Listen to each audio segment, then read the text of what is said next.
Good morning, class. Today we are going to be starting Chapter 9. And Chapter 9 deals with the issue of social classes. Now, in America, generally, social classes, we would refer to them as socioeconomic classes because class in America is tied largely to economic status, but social status is somewhat dependent upon economic status. Now, there are exceptions to that rule. Some would say in the modern age with celebrities that aren't wealthy, like social media celebrities that may not be excessively wealthy. They have social status, but maybe not economic status. But there's at least opportunity for increased economic status with increased social status. So in America, they tend to go hand in hand. But we'll get into that more in the coming days. But today, I just want to give an overview of classes and an overview of early class theory. So, as far as classes are concerned, just defining social class, your book says classes are, or class is rather, a group of people who share a roughly similar economic position and lifestyle.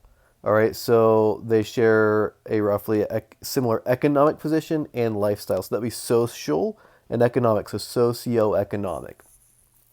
And in America, and again, we'll get into this in greater detail, we generally hear about this in upper, middle, and lower class, economically speaking, or socioeconomically speaking. But your book delves into early class theory. And one of the more prominent early class theories would be Marxist class theory. Now, we're covering this. I'm not saying that I definitely don't subscribe to this personally, but you can draw your own conclusions, and as long as you know why you believe what you believe, that's what matters. But as far as Marxist class theory is concerned, Marxist class theory has three main components as far as the ideologies behind it. And the first would be the idea of capital, and capital would be money for investment. So in this theory, one of the main things is capital, money for investment. In fact, I would say that's probably the linchpin for the theory, is the idea of capital. So much so that Marx and Engels, before they ended up writing the Communist Manifesto, there's a book called Das Kapital. It means on capital, and it shows the central nature of capital to Marxist theory. Now, then the next portion of Marxist class theory would be the classes themselves. And there is the capital class, which would be the class that has access to money for investment. So capital is money for investment. There's the capital class that has access to money for investment. This was traditionally referred to as the bourgeoisie, and this would be also referred to at times as the moneyed class. So the class that has access to the means of production. And then there's the working class, which would be also referred to as the proletariat. And these would be the wage earners who have little excess capital to invest in things like land or factories, businesses. Now, there are other subclasses. Marx referred to the petite bourgeoisie, which would be like the small business owners, the little bourgeoisie. We're not going to get into that today. But there's capital, there are the classes, and then the third thing would be class conflict. And that would be one of the third major things of Marxist class theory, is the idea that Marx would propose that instead of working together in concert, that the classes are competing for resources, and that one class is preying, the upper class, the capital class, is preying upon the working class.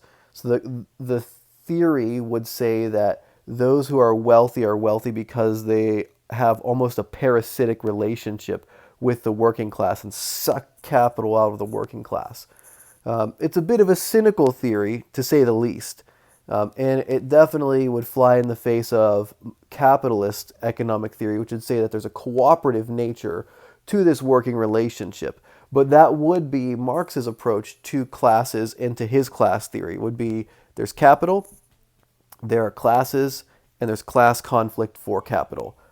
Okay, now let's move into Weber's life chances. So Weber would say, and again, if you want to anglicize it, it'd be Weber.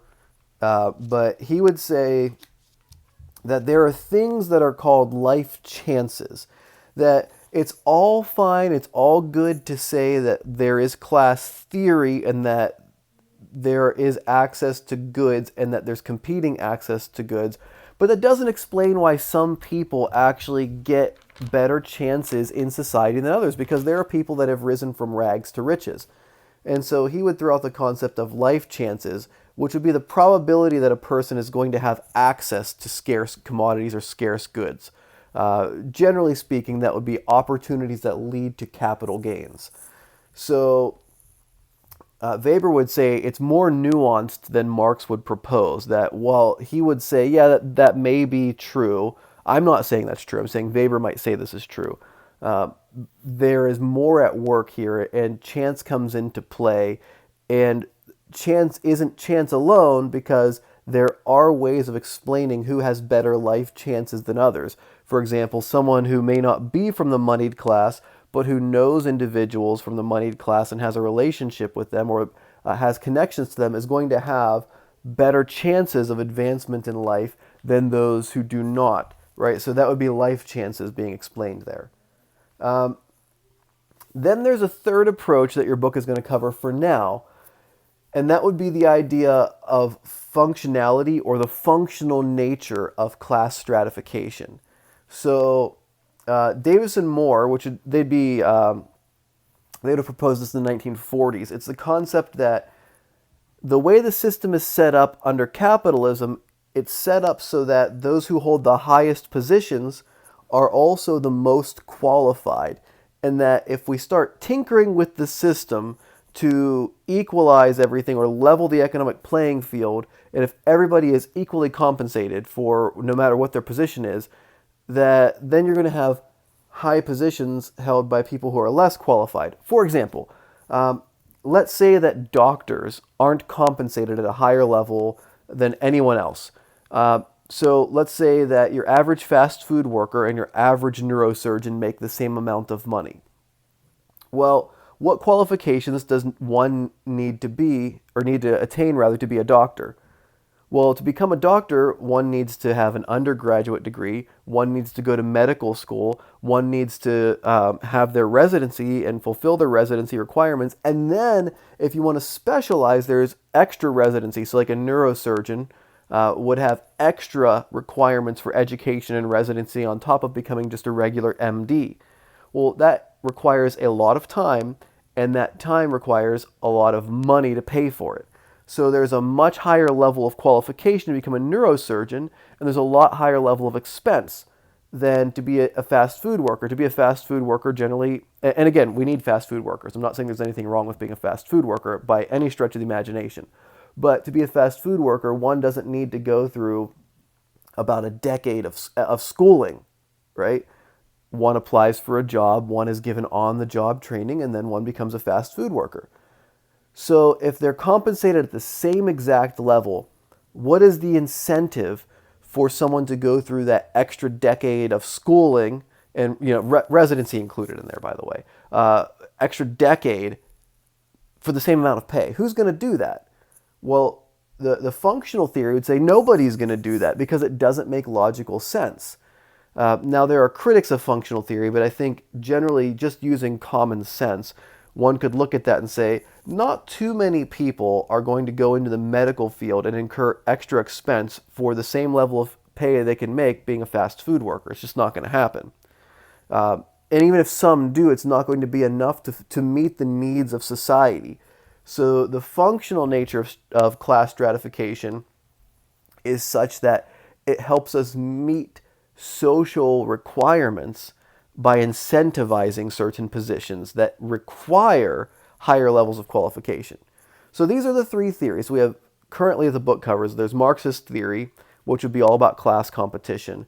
There's Weber's life chances theory, which is saying, well, Weber is saying that there may be merit to Marxist theory. I'm not saying that. Weber is saying that. There may be merit to Marxist theory, but there's something greater and there's more nuance to it. There are chances involved in it, and there are reasons other than just pure Marxist theory that explain why some people rise and some people don't. And then there's the functional nature theory, or functionalism, which would say that The capitalist approach works best because it incentivizes necessary or more necessary positions, if that makes sense. Now, this is just a brief overview. I didn't delve too deeply into this. I just wanted to give just a really quick 30,000 foot view at this. If you have any questions, please email me. Keep up the good work, and that's it for today. Thanks, guys.